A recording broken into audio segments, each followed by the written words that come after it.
All right, hello and welcome back. This is Dr. Dave and Dr. Abby. Dr. Diane was going to do this, so she's with a patient right now. So we've got Dr. Diane's clone, Dr. Abby. At any rate, so this one is the fourth of four, and it's entitled One Final Note About the Summary. I just keep like one more thing. It's like, yeah, I know this is worse than a kiss farewell tour. You know, let's retire already. So this is the fourth of four, so we don't need to worry about that. All right, so we'll go through here. However, I really want you to get all sold on the idea of keeping a food journal. You see what I mean? It's like people will go and spend millions of dollars on tests and everything else, and I'm telling you, the simplest and most revelatory thing and most potentially diagnostic thing is a food journal. Let us know everything that you put in your mouth from this time to this time, everything you eat and drink, gum that you chew, candy that you eat, anything. And I'm telling you, we can figure out what's wrong with you. How about that? Good. So often people hear things but don't realize that it is they who are being talked about.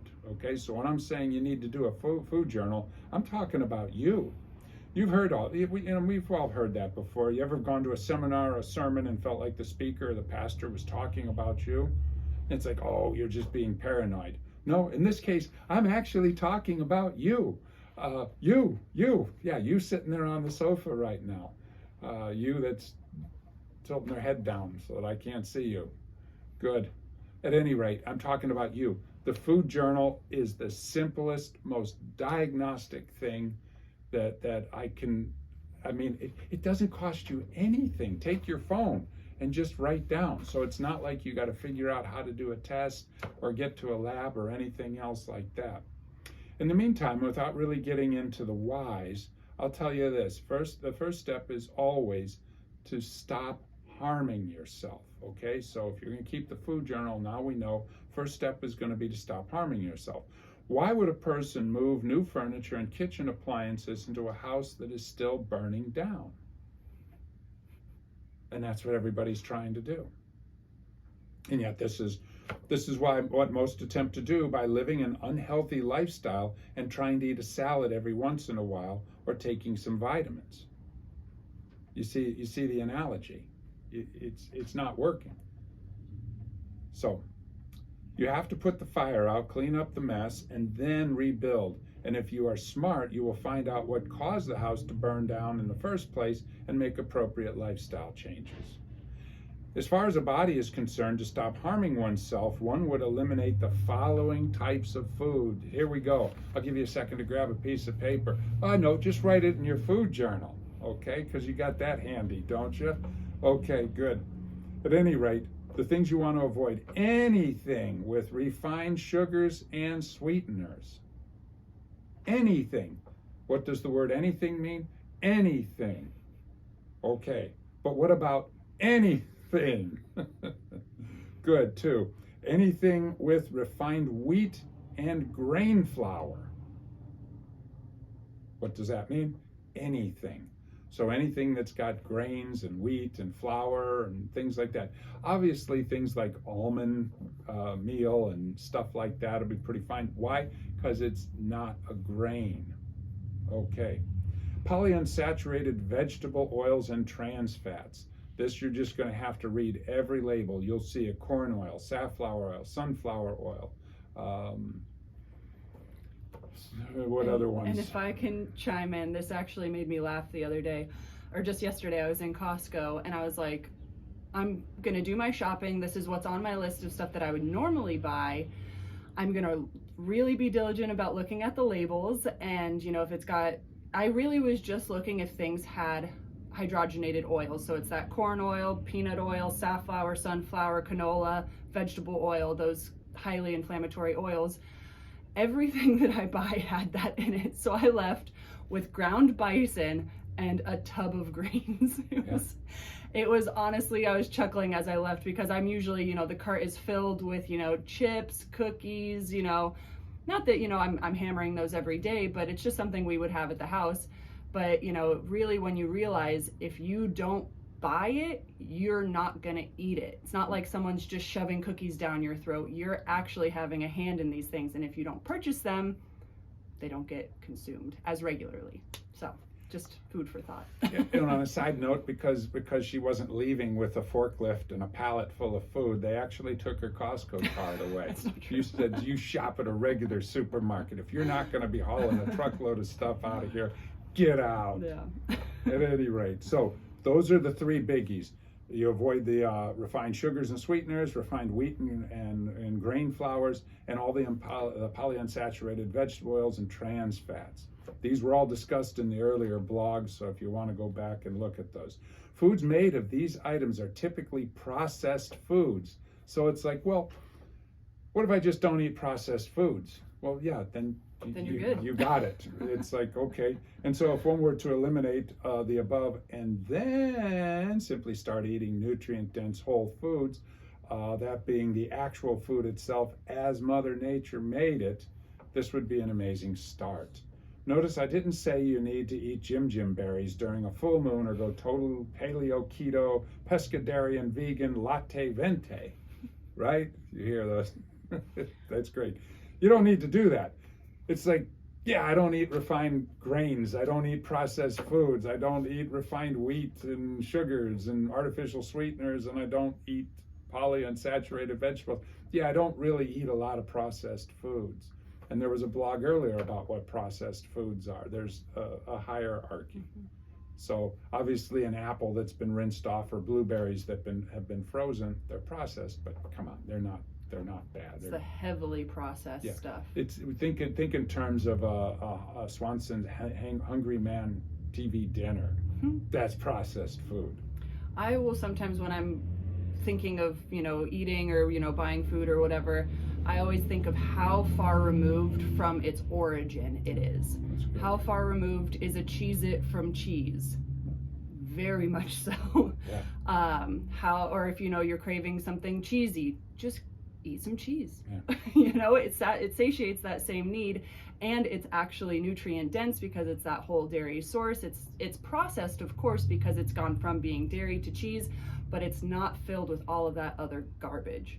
So it's kind of a little takeaway that I always try and use, is how far removed from its origin is what I'm eating. Is what I'm trying to eat. And if it's a mind boggle to try and think of it, I generally try not to eat it. Yeah. In fact, start with elimination and work on eliminating the stuff that is actually harming you, and then we'll worry about what's the best stuff to eat. So, right? So stop harming yourself with the bad stuff, and then we'll worry about putting in the good stuff. But you'll probably find as soon as you stop eating the bad stuff, the only stuff you're eating is the good stuff, and it all works out. Mm-hmm. Remember, it is impossible to out-health, get that term, out-health a destructive lifestyle with a few organic veggies and push-ups. So you'll find people, they'll go and put soda. They'll do soda, regular soda, and then put a couple squirts of diet soda in to make it healthy. And it's like, oh yeah. And if you're that person, it's like, yeah, that's a bad idea. We're talking to you. Yeah, once again, we're talking to you. So you can't out-health. You get what I'm saying? A destructive lifestyle. You have to stop being destructive. So eliminate this stuff. In his book, Genius Foods, Max Lugavere recommends step one as cleaning out our shelves and pantries of all the unhealthy stuff that will do us absolutely no good. And that's a great thing. Go through your shelves right now. Look in your cabinets and stuff. Okay. Wow. Yeah. Get rid of the stuff that's going to mess you up. After all, like Dr. Abby was saying, if it's in your kitchen or in your shopping cart, it's as good as eaten, right? This includes all forms of refined and processed carbohydrates, all sources of wheat and gluten, industrial grade emulsifiers, which are like polysorbate 80, and carboxymethylcellulose, which you'll find in coffee creamers, ice cream, nut milk, and salad dressings. Concentrated sweeteners, commercial cooking oil, synthetic sweeteners, and sugary beverages like fruit juices and soda, to name a few. Again, a person can either read Max Lugavera's book or make an appointment with Paragon Chiropractic, and we can help you. It's not real difficult. It's an elimination. Get rid of the stuff. Don't keep doing the stuff that's messing you up. How do we know if it's bring in that food journal? Good. Obviously, there are a number of things we should have in our kitchen, and these would be more nutrient-dense, whole foods, such as extra virgin olive oil, protein, raw nuts and seeds, vegetables, low-sugar fruits like berries, herbs and seasonings, and dark chocolate, 80% cacao or cocoa or more, to name a few. Wouldn't worry so much about the good stuff as getting rid of the bad stuff. Eliminate, eliminate, eliminate. If only it were that easy, right? That's all you got to do, really. Stop eating the stuff that harms you, eat the good stuff, and you should be fine. But you absolutely have to read the labels to see this. As a matter of fact, Dr. Abby just told me about this thing called greenwashing. It's when food manufacturers put their unhealthy, crappy foods in boxes and bags that make them look super healthy and good for you until you read the label. Yeah, I was just at the grocery store buying mayonnaise, which, is made with highly processed inflammatory oils, all of this different stuff. And I saw one and I was like, oh wow, that's kind of nice. It was made with olive oil, and it was, really nice, the brown packaging, which we all associate with, natural and healthy things. And it said made with olive oil. And I was like, solid, that's perfect. I grabbed it, and then something in my brain, my dad's voice was like, read the labels. Read the label. I turned it around, and sure enough, olive oil was the first ingredient, but then sunflower and safflower oil came right behind it. So it's like, you really, really have to be careful. The marketing people on, with these foods are really, really smart. And they are going to do everything that they can do to dupe you on the packaging. But where they cannot legally, thank goodness, is on the labels. They have to tell you what's going into this food. So read your labels, and don't be duped by clever marketing agents, because I almost was. These cats make billions of dollars. You're not going to be able to decide for yourself. You see what I'm saying? It's got olive oil, I should buy it. Look, billions of dollars. So, at any rate, good. There will always be some kind of a curveball, like we were talking about, will make your best efforts a complete waste of time. So you got to read those labels. This is why reading labels and keeping a food journal of everything you eat and drink each day for a week or two is so important. So once again, the food journal and reading labels. Good. We can help you spot the curveballs and that are sabotaging your efforts to be healthy. I cannot emphasize enough that many of the man-made compounds in the foods we eat are actually activating and enforcing those pathways that will eventually make you sick or worse. That's what they do.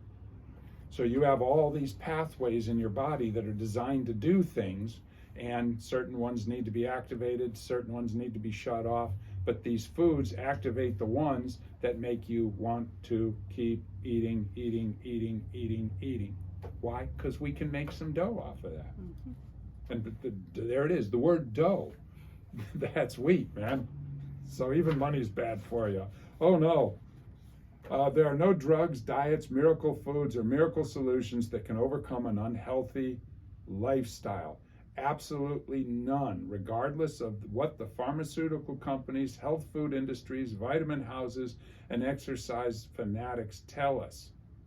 If you have an unhealthy lifestyle, you are never going to out-health that lifestyle. You have to change the lifestyle. There are no number of push-ups that you can do. Well, maybe there is, that'll get rid of a whole birthday cake if you ate it, but you'd have no arms left. Again, it is impossible to out-health a destructive lifestyle. I can think of no other way than a food journal to show you. There's that kind of food journal. Oh my goodness, he's going on and on with that. To show you what you are doing to yourself. You're doing to yourself. The food journal. All right. How often do we get blood tests and other studies and are told one thing or another is too high or too low? Now what? Oh, try a little exercise, eat a little less of something. Oh yeah, and take these pills. That's usually what you're told. And if a person does all this, or at least tries, and has no joy, the numbers worsen. But I did everything I was told, and the numbers worsen. This is why, here we go, the food journal is the most revelatory way that I can show you exactly which chemicals in the foods you are eating are activating the pathways that are causing you, Mr. and Mrs. America and all ships at sea, you to be unwell. For example, let's say your recent blood work shows that your cholesterol, triglycerides, blood sugar, and insulin levels are all elevated. Now what? The blood test only shows that these numbers are elevated, but I can show you why and what you are doing to elevate them. So to just know that the numbers are high, and yeah, I need to be better. I need to try harder. You try hard all your life. Got to try differently. Yeah. So I can show you with that food journal exactly why those numbers are through the roof.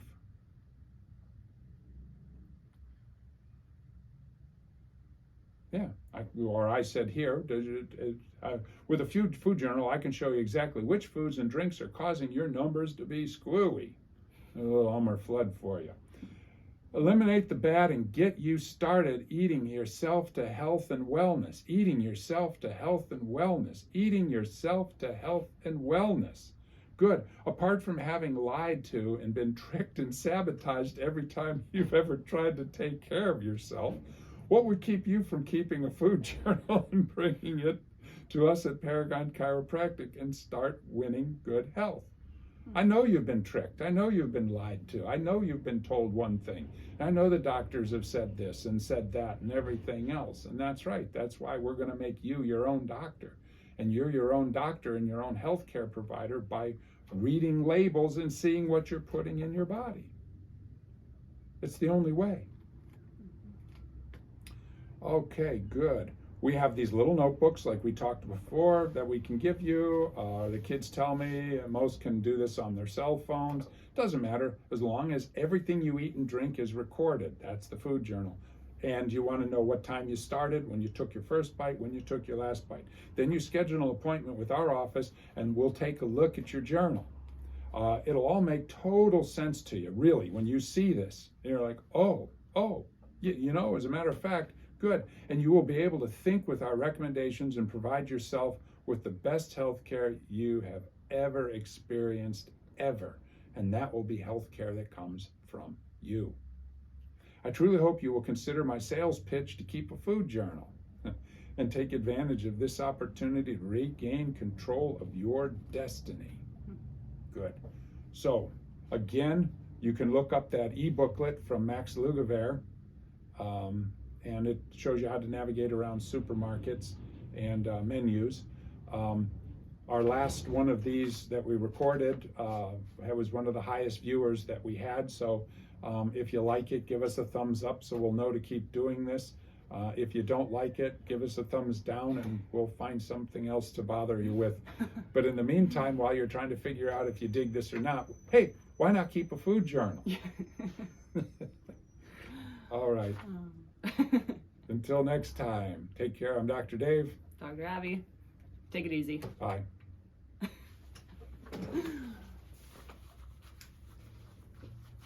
Oh.